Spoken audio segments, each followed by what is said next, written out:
Usakasi Niyukunu. I want to do a follow-up from the last video, and the topic for this segment is going to be Taino descendancy, DNA testing, and genealogy. I'm going to start with a excerpt from a recent article, a recent DNA study. This was published in November 2019. You could find it online. It's called Ancient DNA Reconstructs the Genetic Legacies of Pre-Contact Puerto Rico Communities. You will have to pay to read the full article, but it's worth it. Okay, and I'm going to read the excerpt. We found a high portion of Native American mitochondrial DNA haplogroups A2 and C1 in pre-contact Puerto Rico, 40% and 44% respectively. This distribution, as well as the haplotypes represented, supports a primarily Amazonian South American origin for these populations and mirrors the Native American mitochondrial DNA diversity patterns found in present-day islanders. 3 mitochondrial DNA haplotypes from pre-contact Puerto Rico persist among Puerto Ricans and other Caribbean islanders.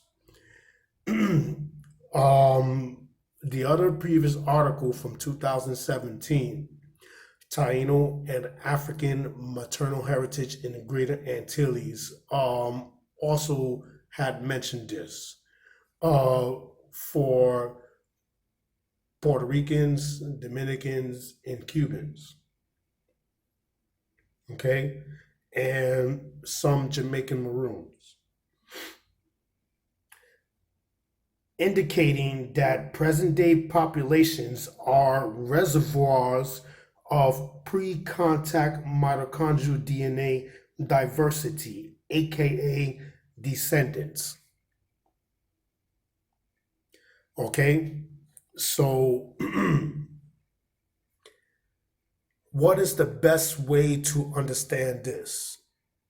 The best way to understand this, if you have taken a test with 23andMe, 23andMe is going to give you a timeline where the admixtures came in, okay? And for Puerto Ricans, Dominicans, and Cubans, in that timeline, if you took a test with 23andMe, the native is going to show up in the bottom. That is going to tell you that you are a Taino descendant. Okay, for example, for myself and for my grandparents, we've taken a test with 23andMe. You're going to see an example on the screen. That native is on the bottom.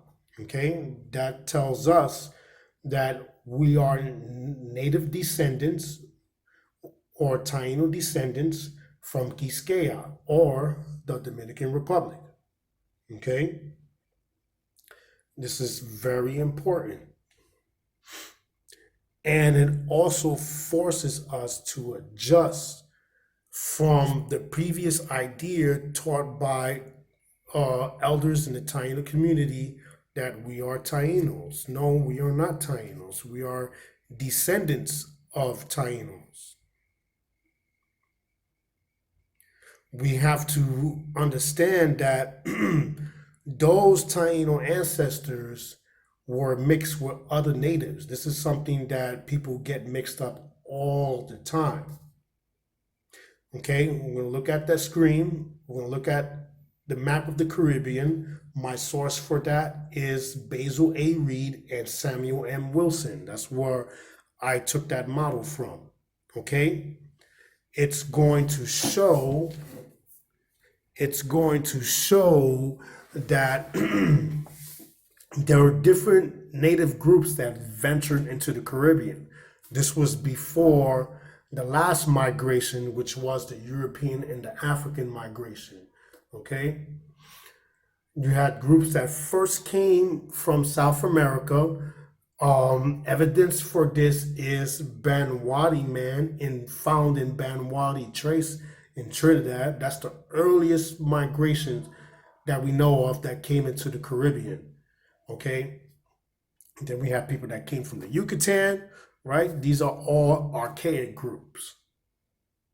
Then we had the Saladoid migrations, which was Arawak groups venturing to the Antilles, okay? And then following with the Carina, referenced as Caribs in the Spanish Chronicles.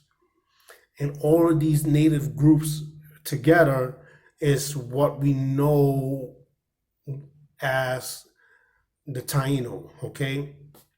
As Columbus arrived in 1492. Had Columbus had not arrived via 1492, these native communities will still have been thriving, okay? The arrival of Columbus marked a stop in Taino society. Had this not taken place, we wouldn't have to go through ethnographic sources, go through people like the Garinagu and the Locono to learn an Arawak language, to reconstruct an island Arawak language for Taino descendants. We wouldn't have to do this. So this is why understanding these things are important, and it helps to put things in perspective. Like when I took the test with 23andMe along with my grandparents, my grandfather, I've mentioned this before, right? He has paternal and maternal African haplogroups, but in his DNA test with 23andMe, it also shows that he has South American ancestry. Okay?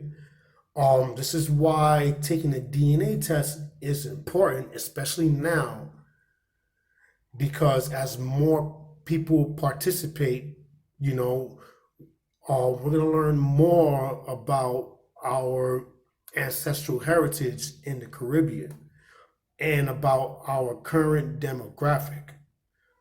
So we shouldn't disregard DNA testing. DNA testing is evolving science and is getting better. It's going to help us to get a grounding of our ethnicity. And it's also going to be a starting point for many people to, learn about themselves. It should encourage them to learn about their history, their culture, and their people. Right? Boricua is the tribe. Quisqueyano is the tribe. Cubano is the tribe. Garinagu is the tribe. Kalinagu is the tribe. We don't have to go making stuff up. We already have culture that is right there. When we learn about ourselves, it's my cat being annoying. When we learn about ourselves, we can put things into a better perspective. So this is my video for today. I'm going to put the references for the articles along with the other recent DNA articles that reference the Garinagu and the Kalinagu, and also a community in Trinidad that also has native descendancy. So this is my take for today. Observe this with an open mind. Read that recent article that was published in November in 2019. And we will discuss more about this topic. Wahiyoba, we will conversate. Peace.